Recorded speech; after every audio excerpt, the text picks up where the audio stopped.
గత 40 సంవత్సరాలుగా joint pains వస్తే, కీళ్ళలో నొప్పి వచ్చినప్పుడు కీలు మార్పిడి, రీప్లేస్‌మెంట్ సర్జరీ ఆర్ ఆ జాయింట్‌ని ఓపెన్ చేసి, ఆ జాయింట్‌లో కొన్ని కుట్లు వేయడము. ఇటువంటి ట్రీట్మెంట్స్ మనం విరివిగా చూస్తున్నాము గత 40 సంవత్సరాలుగా.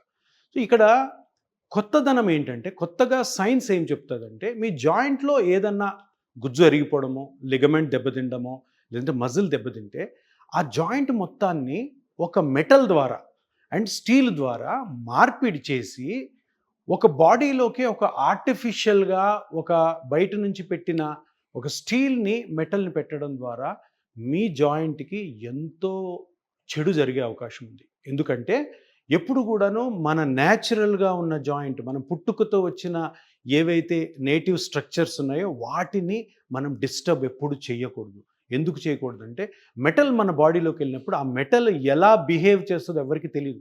అది లూజ్ అవ్వచ్చు, సైడ్‌కి పోవచ్చు, ఆ మెటల్ వెళ్ళి చుట్టుపక్కల ఉన్న మజిల్స్‌ని రాయొచ్చు.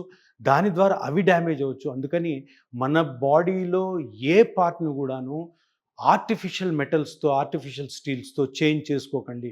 ఈ ఈ ఈ స్ట్రక్చర్స్ ఏవైతే డ్యామేజ్ అయ్యాయో వీటన్నిటికి కూడా న్యాచురల్‌గా మీ రక్తంలోని గ్రోత్ ఫ్యాక్టర్స్‌తోనే ప్లాస్మా థెరపీ పద్ధతి ద్వారా కంప్లీట్‌గా రికవరీ చేసుకునే మార్గం ఇప్పుడొచ్చింది.